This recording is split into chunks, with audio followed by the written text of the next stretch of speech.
अस्सलाम वालेकुम students, start करने जा रहे हैं इस वीडियो में हम यूनिट 18 की एक्सरसाइज 18.5 जो कि रिलेट करती है एक्सरसाइज 18.2 से। हमने जो 18.2 में क्वेश्चंस करे थे उसी तरीके के क्वेश्चंस है इस एक्सरसाइज में भी। ठीक है बेटा, स्टार्ट करते हैं। क्वेश्चन नंबर 1 है, if y varies directly as x square and y x square and z। सवाल कह रहा है y जो है वो डायरेक्टली प्रोपोर्शनल है किसके, x स्क्वायर और z के। तो सबसे पहले आपने इक्वेशन बनाई, y डायरेक्टली प्रोपोर्शनल है x स्क्वायर और z के। इसके बाद आपने क्या किया, प्रोपोर्शनल की साइन हटा देनी है, यहाँ से इक्वल टू और k लगा दिया, x स्क्वायर और z यहाँ पर एज इट इज आ गया।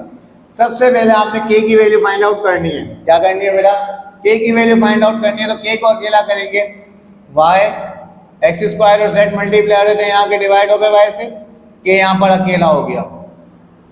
आगे सवाल में आपको y, x और z की वैल्यू दी हुई है। y की वैल्यू 6 है,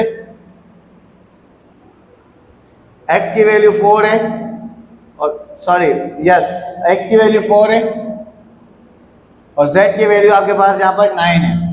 ठीक है, ये तीन वैल्यू आपको सवाल में गिवन है। सबसे पहले आपने k की वैल्यू फाइंड आउट करनी है। z आपके पास 9 है, यहाँ पर आपने यहाँ पे फॉर्मूले में वैल्यू पुट कर दी है। जो आपने इक्वेशन बनाई उस इक्वेशन में वैल्यू पुट करनी है आपने। y की जगह 6 आ जाएगा, x स्क्वायर की जगह 4 का स्क्वायर आ जाएगा, 9 की जगह 9 आ गया, z की जगह 9, k की जगह k आ गया। k इज इक्वल्स टू 6, 4 का स्क्वायर 16 और यहाँ पर 9 का 9 एज इट इज आ गया। देन क्या किया आपने, k इज इक्वल्स टू 6, पहले रिड्यूस कर देते हैं, पहले 2 3 जा 6, सॉरी 3 2 जा 6 और 3 3 जा 9, 2 1 जा 2, 2 8 जा 16। तो ऊपर रह गया मेरे पास 8 और नीचे रह गया 8 3 जा 24। तो k की वैल्यू आ गई 1/24। एक और बार सवाल स्टार्ट से पढ़ना हो, जरा ध्यान से समझेंगे। सवाल है, if y varies directly as x square and z। y जो है वो डायरेक्टली प्रोपोर्शनल है x स्क्वायर और z के। प्रोपोर्शनल की साइन हट इक्वल टू और k आ गया, देन k को अकेला किया, x स्क्वायर और z यहाँ मल्टीप्लाई रहते हैं, यहाँ पर आके y से डिवाइड हो गए। देन आपने y, x और z इन तीनों की वैल्यू पुट करके इनको सॉल्व कर देना है। इसके बाद आगे कह रहा है, right y as function of x and z and determine the value of y। किसकी वैल्यू मालूम करने का बोल रहा है बेटा, y की वैल्यू मालूम करने का बोल रहा है, जबकि कह रहा है कि x बराबर है -8 के और z बराबर है 12 है। सवाल बोल रहा है y when x is equals to -8 and z is equals to 12। अब y मालूम करना है, x दिया हुआ है और जो है वो z दिया हुआ है आपको। आपने यही वाली इक्वेशन लिखी, y is equals to k x square और z। अब आपने इसमें z मालूम करना है, तो y मालूम करना है, y अकेला ही डायरेक्ट वैल्यू पुट करी, y की जगह y आ गया, k की जगह आ जाएगा 1/24। x स्क्वायर है यानी -8 का स्क्वायर और z है 12 यहाँ पर। ठीक है बेटा, आपने यहाँ पर करना क्या, इसको सॉल्व किस तरीके से करेंगे, y इज इक्वल्स टू, अब आपने रिड्यूस किया, 12 1 जा 12, 12 2 जा 24, तो यहाँ पर आ गया 1/2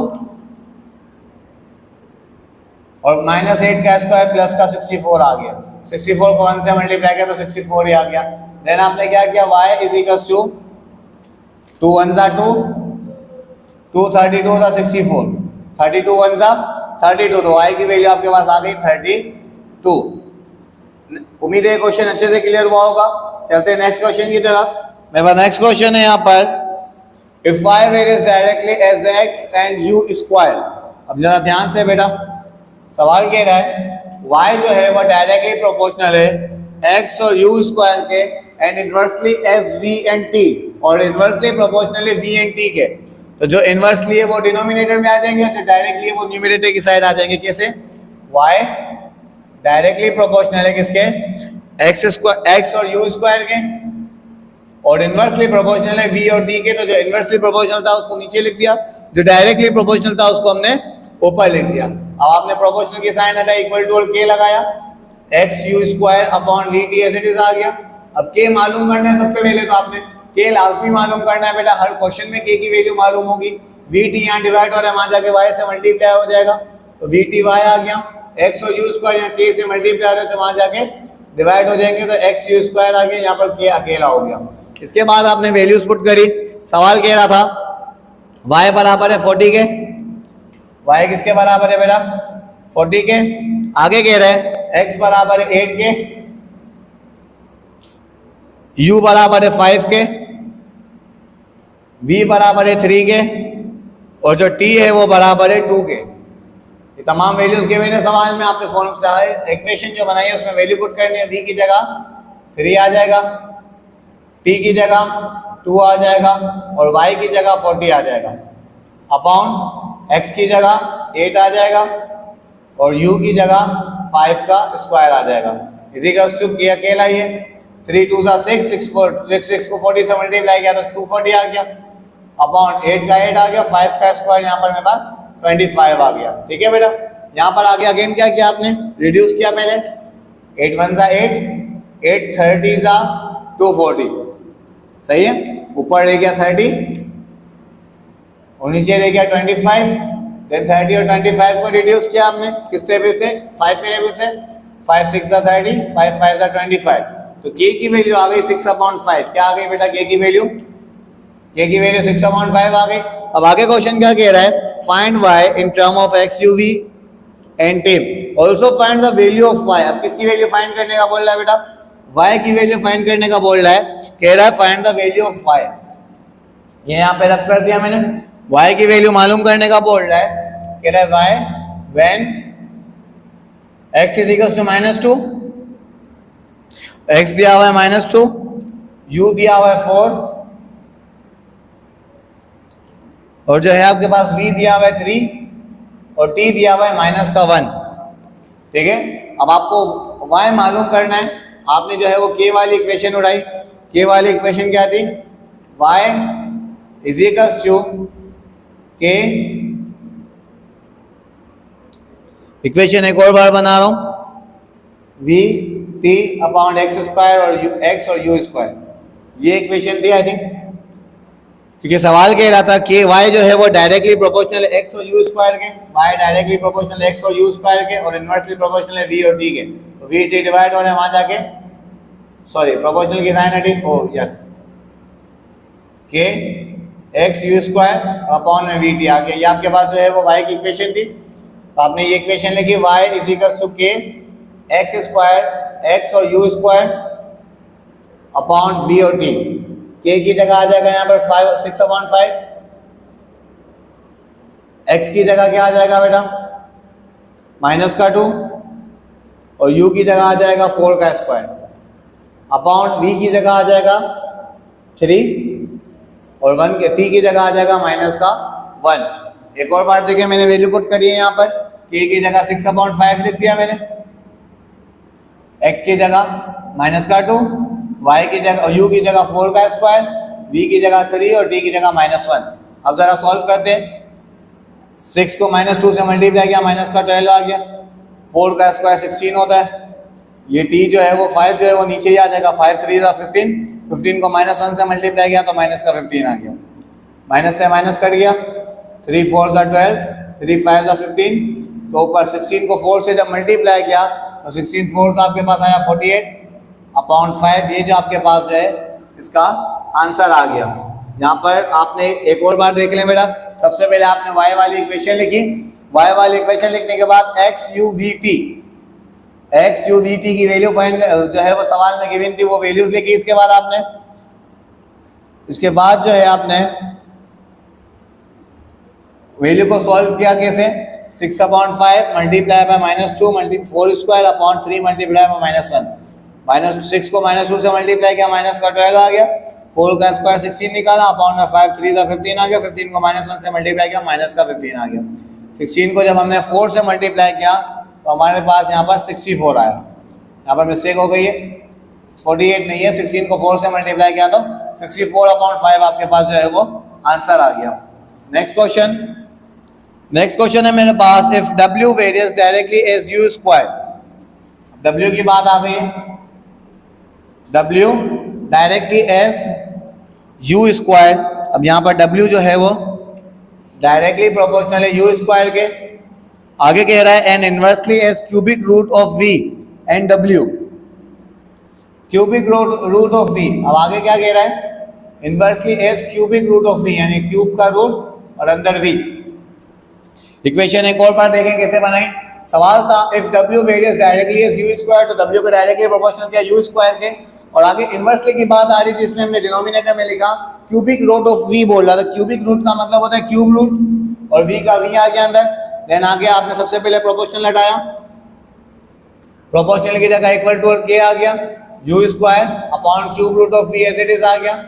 क्यूब रूट ऑफ V या डिवाइड हो रहा है, वहां जाके W से मल्टीप्लाई हो जाएगा, W एज इट इज आ गया, U स्क्वायर या मल्टीप्लाई है वहां जाके डिवाइड हो जाएगा, K अकेला हो गया। अब वैल्यू पुट करते हैं। सवाल में आपको वैल्यूज दी थी है। क्वेश्चन नंबर 3 में आपको जो है वो W बराबर है 216 के, W बराबर 216 के, U बराबर है 6 के, और V बराबर है 27 के। एक और बात है कि वैल्यू पुट कर रहा हूं, यहाँ पर जो क्यूब रूट ऑफ V है यानी V की वैल्यू 27 दी हुई है आपको, W की वैल्यू 216 दी हुई है, और अपॉन U स्क्वायर यानी U की वैल्यू आपको दी हुई है 3, U की वैल्यू आपको दी हुई है 5।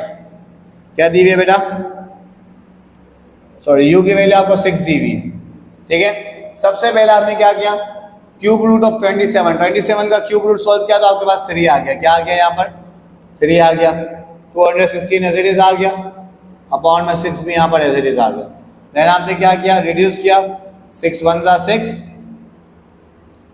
6 1 जा 6, और 6 36 जा 216, सही है। देन 36 को 3 से मल्टीप्लाई किया तो 36 मल्टीप्लाई बाय 3, तो आपके पास आंसर आया 102। क्या आंसर आया?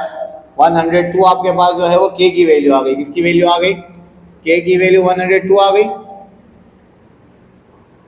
एक और बार देखेंगे बेटा, यहां पर आपने क्या किया, सबसे पहले आपने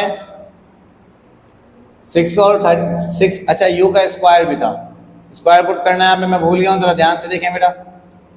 U square cube root of V यानी 27, और यहाँ पर W की जगह 216, और U का स्क्वायर था तो 6 के ऊपर स्क्वायर है यहाँ पर, तो 6 का स्क्वायर 36 होता है। क्यूब रूट ऑफ 27 तो आपके पास 3 आ जाएगा यहाँ पर, 216 का 216 यहाँ एज इट इज आ गया, 6 का स्क्वायर 36, 36 1 जा 36, 36 6 जा 216, 3 6 जा 18, तो K की वैल्यू आपके पास 18 आ गई। क्या आ गई बेटा? 18 आ गई। आगे सवाल क्या कह रहा है? क्वेश्चन नंबर 3 है, सवाल कह रहा है find the value of W, W की वैल्यू फाइंड करो जबकि आपको U और V की वैल्यू दी हुई है। ठीक है, ये मिटा दी मैंने, K की वैल्यू 18 है, याद रखना।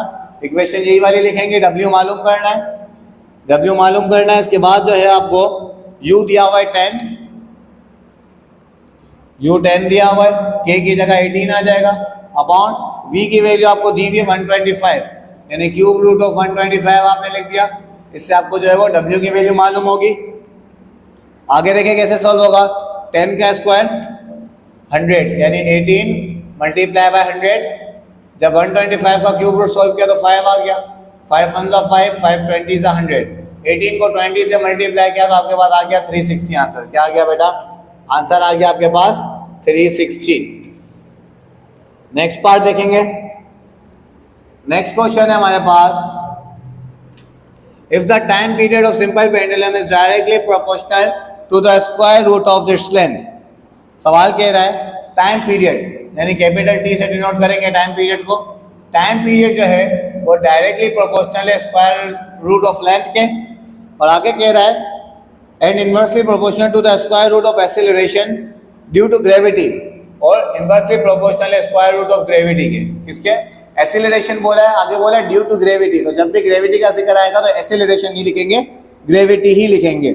अब जरा प्रोपोर्शनल की साइन हटाई तो इक्वल टू और K आ गया, इन दोनों के रूट को मैंने कॉमन करके एक ही पार्ट लिख दिया। अब मुझे मालूम क्या करना है बेटा? K मालूम करना है, तो इनको मैं अकेला करूंगा, ये G डिवाइड हो रहा है वहां जाके मल्टीप्लाई हो जाएगा, और L मल्टीप्लाई है वहां जाके डिवाइड हो जाएगा, यानी इसका रेसिप्रोकल हो जाएगा। इसी का चुप K अकेला हो गया। अब वैल्यू पुट करी, सवाल में आपको वैल्यू दी हुई है 9.8, आपको ग्रेविटी दी हुई है, टाइम आपको 2 सेकेंड दिया हुआ है, और लेंथ जो है आपको 100 सेंटीमीटर दी हुई है, जिसको आप मीटर में कन्वर्ट करोगे तो 1 मीटर आ जाएगा। क्या आ जाएगा बेटा? 1 मीटर। देखें जरा ध्यान से, टाइम पीरियड 2 सेकेंड दिया हुआ है, ग्रेविटी 9.8 दी हुई है, लेंथ आपको 1 मीटर दी हुई है, ठीक है, इजिकल्स टू के। आगे आपने क्या किया, 2 की जगह 2 लिख दिया, यहाँ पर 1 का रूट 1 ही होता है, तो यहाँ पर आपने सिर्फ 9.8 लिख दिया, इजिकल्स टू लेंथ आ गया, के आ गया, सॉरी। अब 9.8 का जब आपने रूट निकाला तो आपके पास आंसर आया 3.130। क्या आंसर आया बेटा, 3.130। उसको आपने जो है वो 2 से मल्टीप्लाई कराया तो आपके पास आंसर आया 6.260 इजिकल्स टू के की वैल्यू आ गई 6.260। अब आगे क्या करना है, सवाल आगे कह रहा है find time period of simple pendulum. अब टाइम पीरियड मालूम करना है, जबकि लेंथ आपके पास 200 सेंटीमीटर है और ग्रेविटी आपके पास 67.6 है, तो लेंथ आपके पास जो है वो 200 सेंटीमीटर है। 200 सेंटीमीटर का मतलब है 2 मीटर। क्या मतलब है बेटा, 2 मीटर।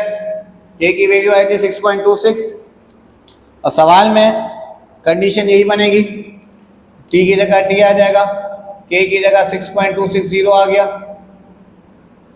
लेंथ की जगह 2 आ जाएगा, क्योंकि यहाँ पर लेंथ आपको सेंटीमीटर में दी हुई थी, मीटर में कन्वर्ट किया, डिवाइड बाय 100 करके, तो 200 को 100 से डिवाइड किया तो हमारे पास 2 आ गया। और ग्रेविटी यहाँ पर आपको दी हुई है 7.6। क्या दी हुई है बेटा, 7.6। जब आपने 2 और 7.6 को मल्टीप्लाई करवाया, डिवाइड कराया सॉरी, तो आपके पास आंसर आया 0.02315, ठीक है। और ये आपने जो है 2.6260 एज इट इज लिखा, equals to T, T equals to 2.260। जब आपने 0.26315 का रूट निकाला तो आपके पास आंसर आया 0.51298, ठीक है बेटा। देन आपने दोनों को सिंपल मल्टीप्लाई करा दिया तो टाइम पीरियड का आंसर आ गया 3.211 second.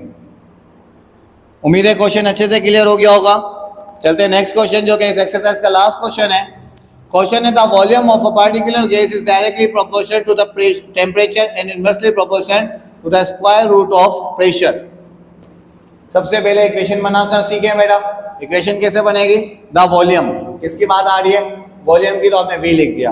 The volume of a particular gas is directly proportional to the temperature, directly proportional किसके बेटा, टेम्परेचर के, and inversely proportional to the square root of pressure, और इनवर्सली प्रोपोर्शनल यानी डिनोमिनेटर में under root of pressure के। अब आगे आपने के की वैल्यू सबसे पहले फाइंड करनी है, अंडर रूट पी डिवाइड हो रहा है, वहां जाके वी से मल्टीप्लाई हो जाएगा, और टी यहाँ मल्टीप्लाई हो रहा है, वहां जाके डिवाइड हो जाएगा, तो किया अकेला हो गया। इसके बाद आपने वैल्यू पुट करी, यहां पर आपको वैल्यू दी हुई वी की 100, पी की वैल्यू आपको दी हुई 64, और आगे जो है आपको टी की वैल्यू दी हुई है 30 इजिकल्स टू के। 100 का 100 लेने दिया आपने, 64 का रूट निकाला तो 8 आया, अपॉन में 30 का 30 आ गया, 0 से 0 कैंसिल हो गया, 10 को 8 से मल्टीप्लाई किया 80 आ गया, 80 अपॉन 3 आपके पास के की वैल्यू आ गई। किसकी वैल्यू आ गई बेटा, के की वैल्यू। आगे सवाल क्या कह रहा था, find the value of V, V की वैल्यू फाइंड करो जबकि टी बराबर है 60 के और पी बराबर है 81 के। इक्वेशन यही वाली लिखी है आपने, वी मालूम करना है, के आपके पास 80/3 है, 80/3 और कह रहा है कि टी बराबर है 60 के, तो यहाँ पर जो है वो टी की जगह 60 आ गया अपॉन, और पी की जगह यहाँ पर आ गया मेरे पास 81। क्या आ गया, अंडर रूट 81। सॉल्व करते हैं, 3 1 3, 3 20 60, 80 को 20 से मल्टीप्लाई किया तो 1600 आ गया, अपॉन में 81 का रूट निकाला तो 9 आ गया। जब 1600 और 9 को हमने डिवाइड किया तो हमारे पास जो है वो आंसर आ गया 177.78। ठीक है बेटा, क्या आंसर आ गया, 177.78 जो है वो वी का आंसर आ गया। ठीक है बेटा, उम्मीद है इस वीडियो में आपको जो है 18.5 अच्छे से क्लियर हुई होगी। Thank you.